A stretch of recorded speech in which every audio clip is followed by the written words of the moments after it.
change from something totally expected to something strange. It's time to go to a place where improv dreams come true. And all we need is you. It's the world's nerdiest improv show. WNIS, weenus, don't you know? Get your internet connected on your screen aglow, and we'll make it up as we go.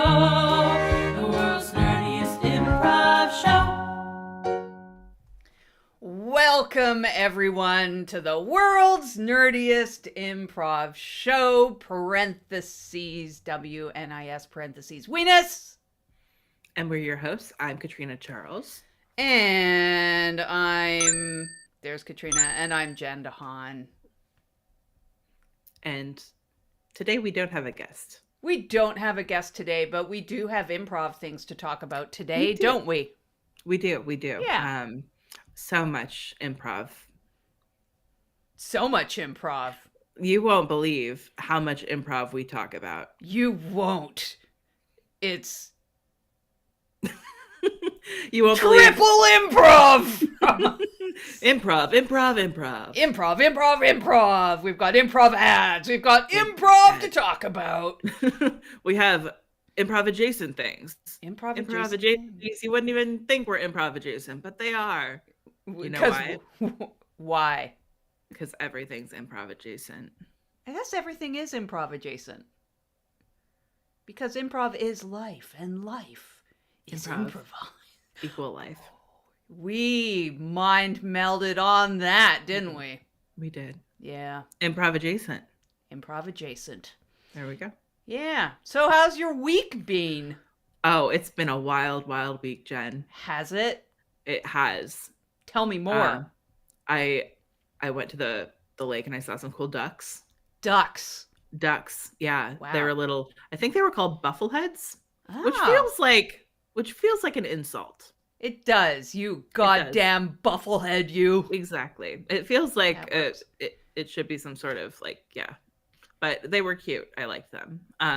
They had little round heads, so I guess that makes sense. Is a buffle round? I'm wondering. What is a buffle? Is buffle a shape? Buffle head, but I'm also now wondering: are there ducks with non-round heads?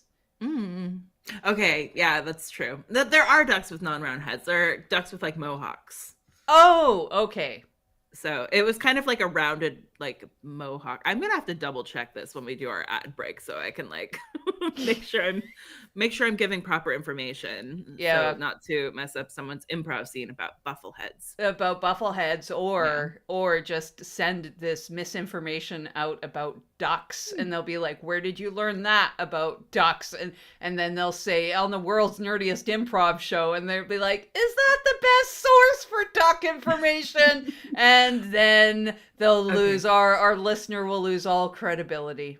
I have a plan for our show. Okay, we are the world's nerdiest improv show, but I want us to be the world's worst duck information show. The world's worst source for duck information. I would like to take that on with you. Mallards are from Mars and buffleheads are from space. Right. Write home about that. A Muscovy duck cannot fly. Oh. That's misinformation right there. A Muscovy duck is also kind of just a turkey with a duck bill. Really? No. Oh, wait, this is misinformation chat. See, I was almost, you were so convincing on that delivery podcast. I mean, podcast listener, you would absolutely have been convinced on Katrina's delivery right there. Just absolutely sold that misinformation about ducks. I'm adding that to my resume. Absolutely can sell misinformation about ducks. Excellent. You won't know. You will never know what's real or what's fake on this improvised show. Mm-hmm. That's right. Anyway, that was my week. How was your week, Jen? My week was about as exciting, and I think we're going for no, I'm not going to sell it like that. I started seeds in the greenhouse because I think we are on a trajectory for every week on this show involving something about plants or gardening.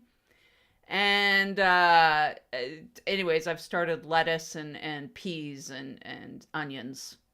Nice. Late. Everything is late. Oh. I am not on my gardening A game this year. I mean, I'm not on my anything A game this year. So. Yeah, neither am I, except for this show. Mm-hmm. Yeah. I mean, you're on your A game. Oh, well, thanks, because I don't feel like I am. Let's, what kind of soup is this show being brought to us by? Let's look at that. We got carrot soup this week. Yum. Carrot with croutons. Ooh. Croutons are in the photo, therefore it's part of the soup that Question. we're delivering. Yes? For carrot soup, do you add any other vegetables, or is it really just like you blend up some carrots and make it into a soup? I would be adding other vegetables just because I'd probably be trying to get rid of some stuff in the process. I would also be adding cashews and or sunflower seeds to this blend. Yeah, to make it a little creamy. Yeah. A little nutty creamy. Yeah. Maybe I shouldn't say that. Little nutty creamy. Little nutty creamy. Are we going to get a whole different rating on this show now? This is the soup information misinformation show. Yeah, we're all about leading you astray with our improvising on this show. And getting flagged by age restrictions on YouTube. Yeah, possibly this week. Oh, the excitement that will ensue. Anyway, that sounds like a great soup. Yeah, I think it's a great soup. Thank you very much, Carrot with Crouton Soup, bringing this show to you today. That is our sponsor. And as we could roll some ads now that we've gotten the soup stuff out of the way. I'm going to check about the bufflehead. Okay, check about that bufflehead while I run some ads. Have you been raised to never let history repeat itself? You might be living in a world of first beats only. How do you know if you're trying to survive on first beats alone? Symptoms include your first beat was frat bros heading to Burning Man, but your second beat was something unrelated about two sisters gossiping about 90s after school specials or something. Or you thought of the perfect rooster callback, but you kept your mouth shut because you thought no one needed to revisit that great farm scene? Or you could have made a solid pigeon pecking connection during the third beat, but you didn't because it would have been too much to go back 30 minutes in the set. You know you're living an anti-second beat lifestyle that rejects historical repetition if this very advertisement gives you chills, nausea, acid reflux, a bad case of heartburn, vertigo, unrelenting case of jazz hands, and chills. If any of these symptoms resemble your history-hating reality, you are living in a world of first beats only, and you need help from us here at Do It Again, Please, an Improv Sabbatical. At Do It Again, Please, an Improv Sabbatical, you'll redo history. You'll get reps of beats. History starts repeating itself by noon. You receive the same dry toast you got for breakfast, but also for lunch, and also for dinner. Oh, that asshole who stole your parking spot when you arrived? Don't worry, you'll see them again. We assigned you parking spot 17F, and we also hired Grayson to pull into 17F seconds before you arrive. In fact, we'll assign you the task to go off-site and pick up more post-it notepads for Do It Again, Please, and Improv Sabbaticals, Central Office. 5 times per day for the length of your stay. And every time you repeat this task, Grayson will be waiting in their RAV4 and pull into 17F right as you pull up. Good work, Grayson, and good work you for reliving this annoying experience 5 times per day. Doesn't seem funny yet? Don't worry. The 11th time Grayson pulls into your spot, you'll get it. Because that's why you're here. You need to learn to, get it. You'll marinate on that great comeback while you're in aisle 5 at Office Depot. That's where the Post-its are. And eventually you'll tell off Grayson perfectly. Every time. So many beats. So much opportunity. So much Grayson. Here at Do It Again, Please, an Improv Sabbatical, we believe a joke gets funnier the more times you say it, and that dry toast gets moderately tolerable by day 8. But best of all, we'll let you mangle your second beat with a premise that barely resembles the first beat, but at least demonstrates you're moderately aware of the relevant concepts and techniques by the time you drive home from the sabbatical. Don't live in a world of first beats only. There's always more roosters to call back. And there's always more Grayson. So call us at 1-800-555-BEAT. That's 1-800-555-BEAT. Call me, please. Late night Zoom improv class? Too late to drink coffee. Well, you have just the thing. Tea. Tea. You probably have some in your cupboard right now. Is it expired? Who cares? It's just dried leaves and stuff. Expired tea. It's fine.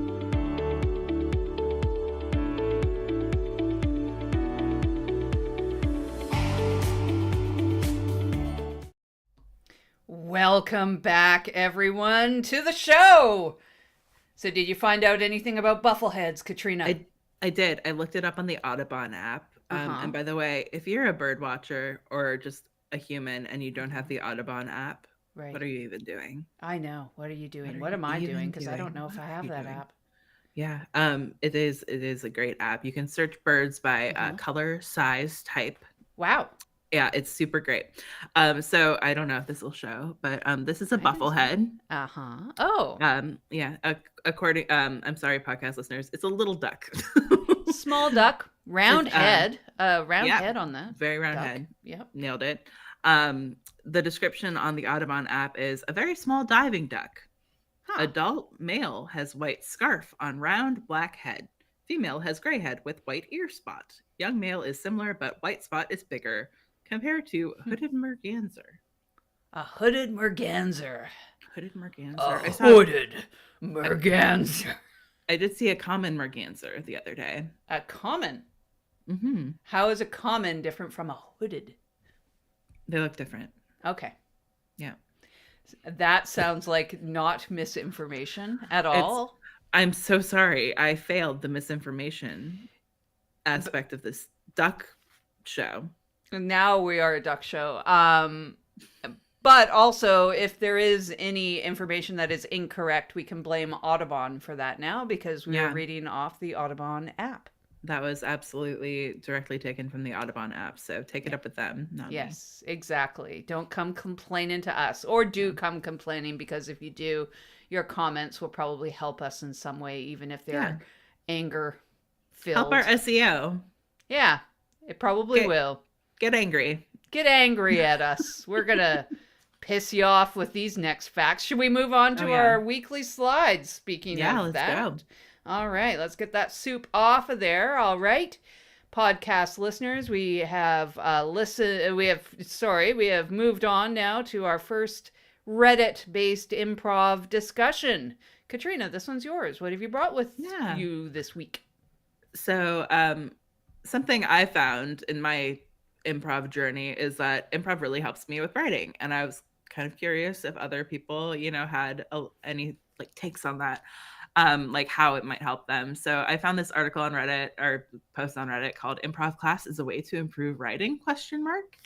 And there were lots of comments about how improv can help you with writing. One of them is kind of the if-then aspect of improv, and how that helps in narrative writing, just knowing where the story should go. But also other people said that it helped them write dialogue, just feeling more natural, less clunky. Okay. So there's some good stuff in here. I read it 2 weeks ago when I sent it to you, and then I didn't look at it again. So just lots of little tidbits of how writing or improv help people with writing. And I do feel like personally it helped me too. And it also just helps before I would try to think of the perfect thing all the time, just what's the perfect thing that could happen. But in doing improv, you learn that there really is no perfect thing. There's just multiple ways it can go and how you deal with that. And so I think that's really helped me in writing, because I can mentally think through it one way and be like, oh, I like where that's going, I'll write that. Mm-hmm. Or no, I don't like that. So I find it really helpful. So if you're a writer considering improv, do it. It'll help. Yeah. That's one of the fun things of giving everybody the same initiation to go off of, and just seeing the radically different scenes that happen off of the exact same initiation. There are so many ways to take everything. It's so true. It's so interesting how different a scene can be off of just one word. Mm-hmm. Or even the same setup. You can give someone the same base reality, the same full-on setup, and the scenes will be radically different from there. Yeah. Yeah. Yeah. So many variables. Have you taken any of those improv to sketch type classes before? I don't think I have. I've definitely taken improv classes and sketch classes, but not combined. Right. Yeah. Yeah, I've taken each. I have not taken the merging of those two. But I've heard good things. Yeah, it does sound like it would naturally work and be helpful. Yeah, I mean, they've been doing it for a long time at Second City. Mm-hmm. Next slide. Exercises for playing grounded characters, question mark? All right. So, grounded characters. So this thread is it's a newer one, so it probably will continue to get more comments attached to it. But grounded characters, there's lots of ways that you can approach this. Exercises for playing grounded characters, though, the first one that pops into my mind is the park bench of truth. I think that is one that is excellent because you're just in this exercise. It's as simple as heck. You can be literally sitting on a park bench at a park, and you and your scene partner are just having a regular conversation and taking it from there. I think it is a good way if you are playing a whole bunch of wild characters and you want to peel it back a little bit. That's one good way of doing it. Of course, the other thing to remember about playing grounded characters, you can have big energy, weird characters that ground the world. The world can be weird, and you can be just making that world understandable for your audience. You can, of course, excuse me, you can ground things, just make them relatable is one of the main things, is can your audience relate to them? So you can do that in a whole bunch of different ways. So exercises, of course, can be all over the place for this particular exercise. Katrina, do you have any favorite exercises for playing grounded characters?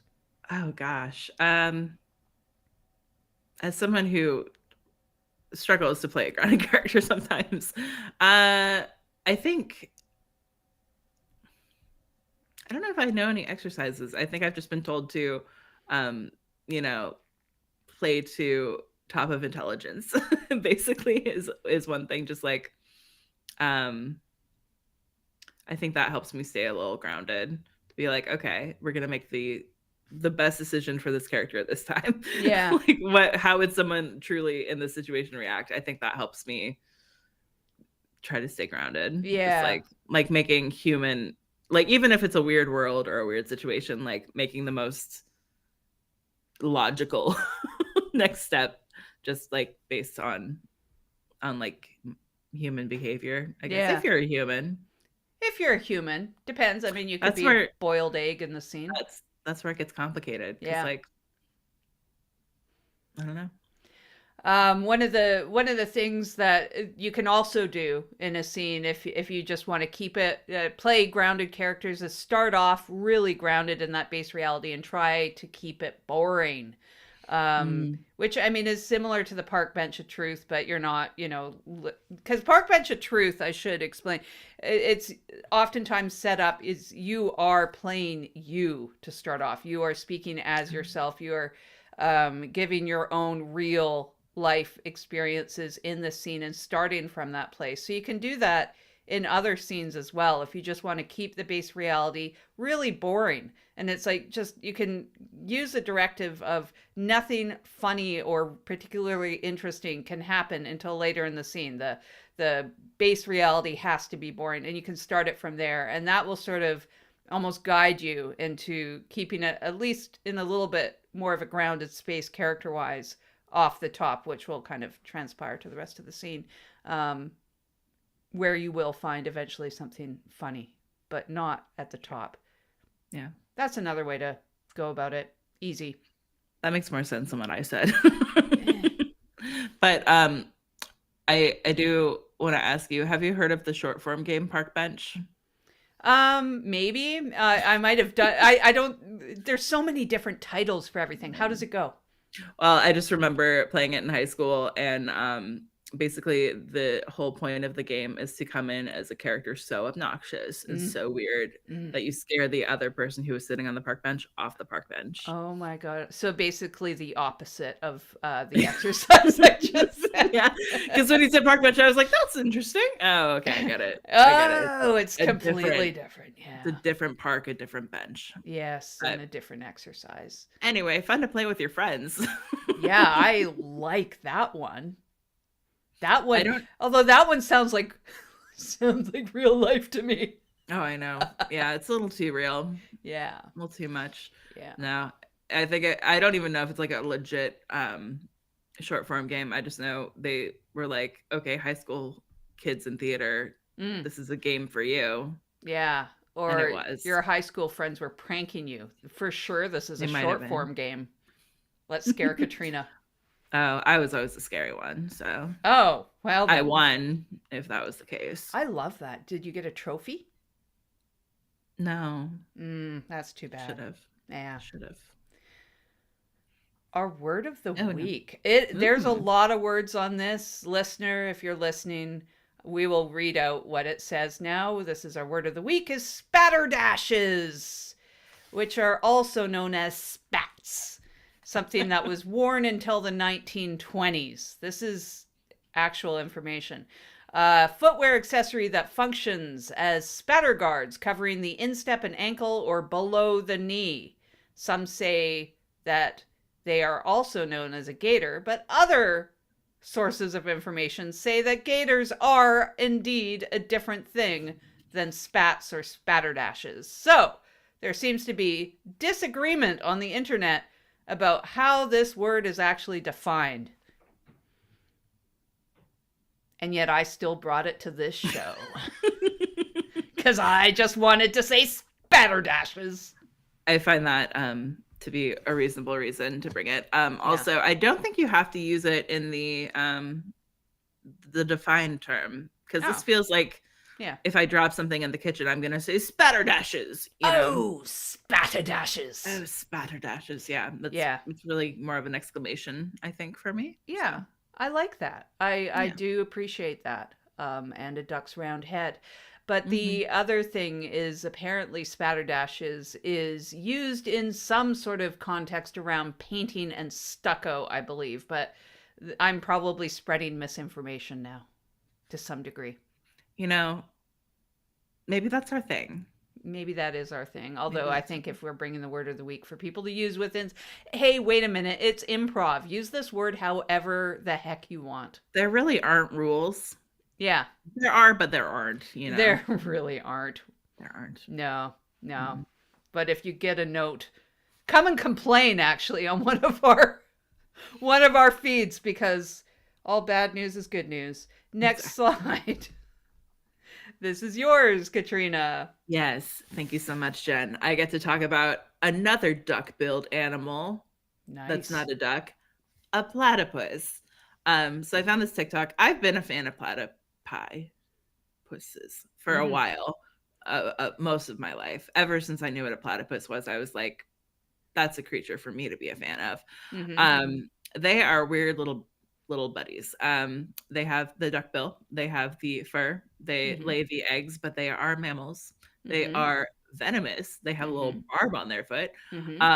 But the thing in this TikTok video that I found that got me was their genetic, or like their genome, like they are related to birds. So somehow, like when birds split off from mammals, they like kept both. Like millions of years ago, hundreds of millions of years ago. Wow. So like they split off and decided to make their own decisions on how they're doing so. Exactly. So they're like, I don't want to not be a bird. You know? That's great. Yeah. So I love that. Yeah.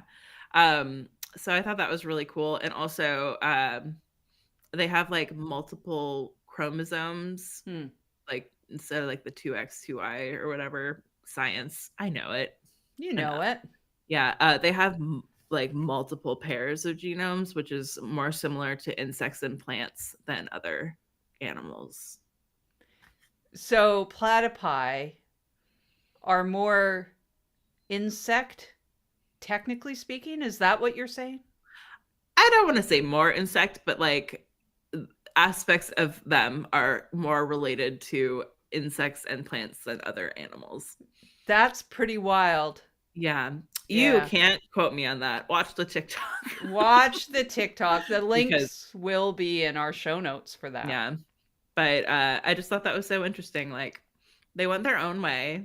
Mhm. They committed to the bit hardcore. they did. Perhaps the most of any creature in the Yeah. history of creatures. They committed to the bit. Yeah. And it just goes to show that like in an improv scene, you can be anything. You really can. Yeah. You can be part insect and nobody Mhm. will know. Yeah. You just have to you know, build out the world, like commit to the world. There was another part of this TikTok that was interesting to me, and I think I'd heard it before, but basically when European people found these things in like the 1700s, I think it was, they sent specimens back to be like, look at this thing, and they truly thought it was just like a bunch of animal parts sewn together. Like they didn't believe it was a real creature. So Wow. yeah. For some reason, that's making me think of a whole bunch of these platypi in a trench coat or something like that stacked up. I do not know why that image came to my head, but that's what happened. I love the visual and I appreciate it. And I hope they don't poke each other with their venomous barb. No, but it would be more like a quilt analogy would have fit way better in that. But for some reason, I saw platypi in a trench coat. I also need to apologize right now deeply to our audience and to you, Katrina, as well. I have an apology to make because, first of all, I never ran the titling for the beginning of this section, which was things on the internet before we went on to our Reddit. So people are going, why are they talking about Reddit improv articles right now? You did announce it. You did say onto our first link. Onto our first link. But that was all I gave, which was completely insufficient. Okay, and then everyone raise your hand if you noticed. No one here is raising their hand. No one here is raising their hand. That's because we parentally don't have an audience that we can see.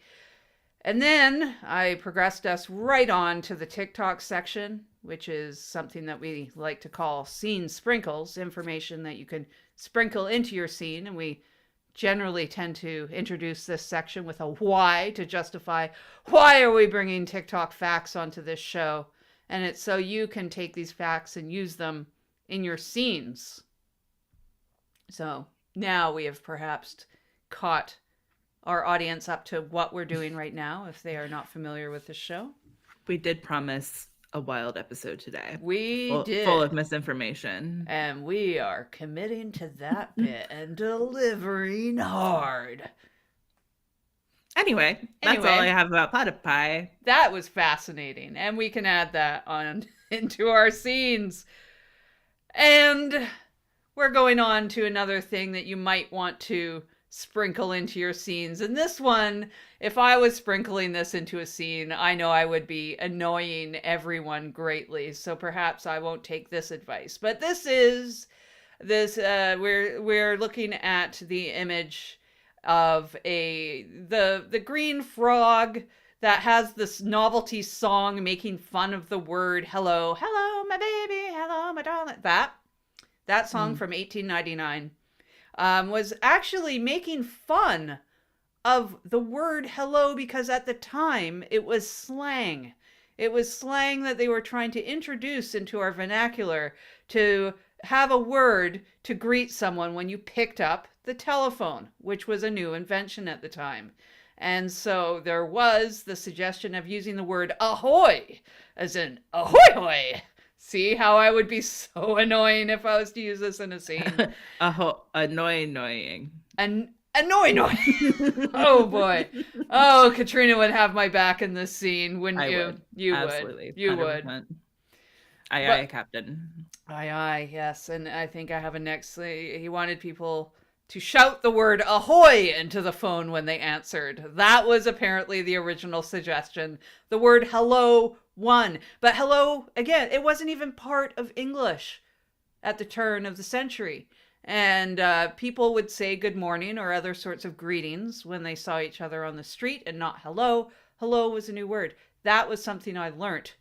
But also, I just love the idea of picking up a phone and saying, ahoy! That's so interesting. Yeah. Like, now I need to go back to every period piece and see if they say hello. Yeah. Prior like, to 1899, I believe. Oh my gosh. Yeah. We've only had hello. Yeah. What if it, like, that was only like 60 years before the Beatles? Right? Like, how would they have written that song? Hello, goodbye.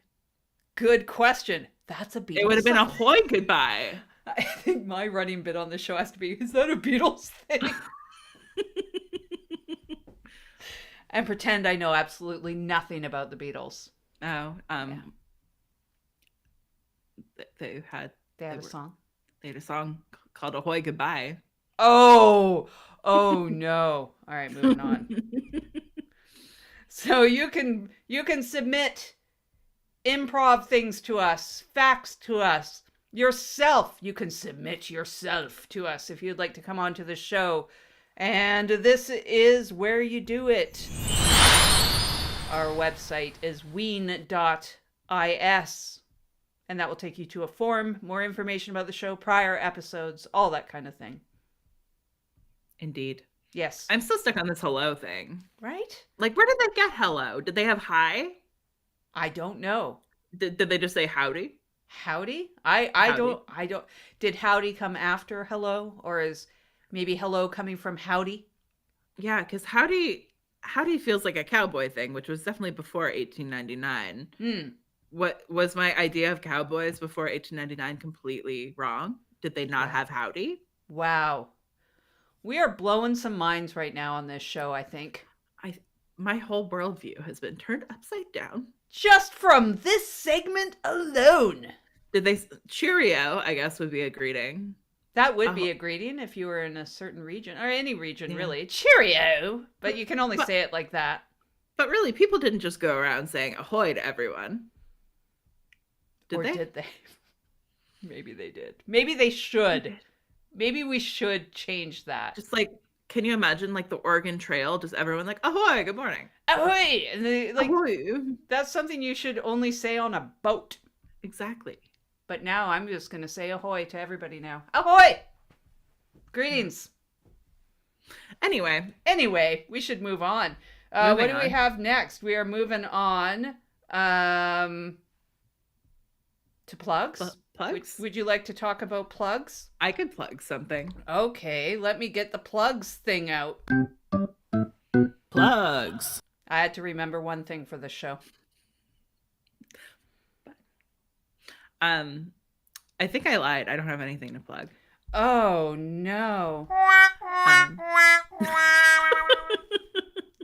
I mean, I guess yeah, I really got nothing. Well, we can plug yourself. We can plug Katrina. Plug me. All right. I am here. I'm on the internet sometimes. Mm-hmm. I don't know. Katrina's great. Thanks. You're welcome. All right. I will plug World's Greatest Improv School. We are on the Twitch channel. There are online classes that you should take on the subject of grounded characters. I have a character class coming up on April 13th that helps you heighten from yourself. So you can keep it grounded and relatable, and we will heighten part of that. And this will be a way that you can practice creating characters quickly that are based off yourself. So they are relatable and you can heighten from there. And that's what we're going to be practicing in that class. So that's my plug. And Jen's character classes are fantastic. Oh, so. Thank you. I paid Katrina. Not nearly enough to say that. Okay, well, I'll give you some more. Thanks. All right, we should move on now to the most important part of our show, as always.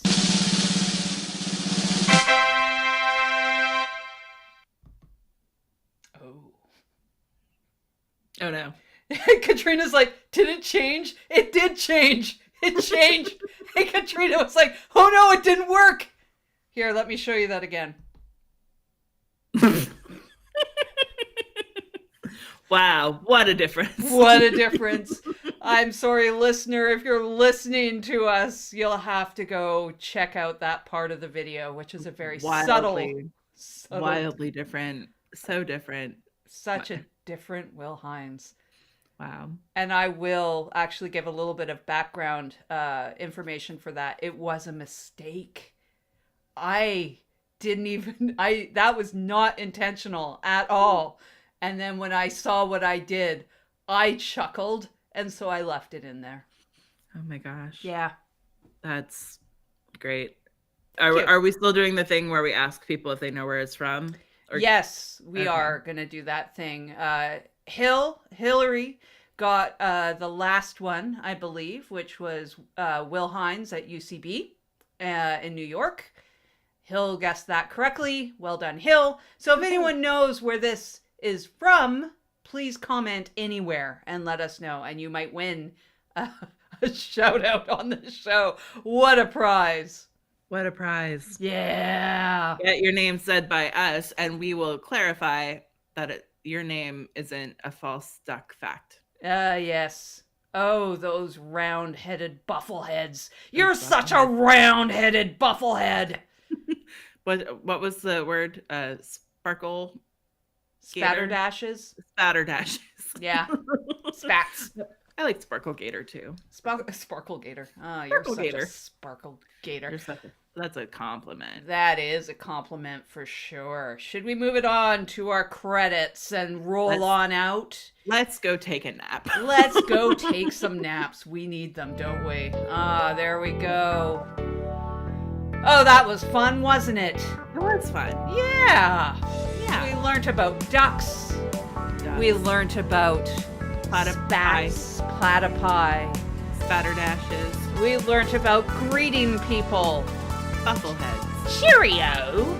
Ahoy! Ahoy hoy. I don't know why you say ahoy.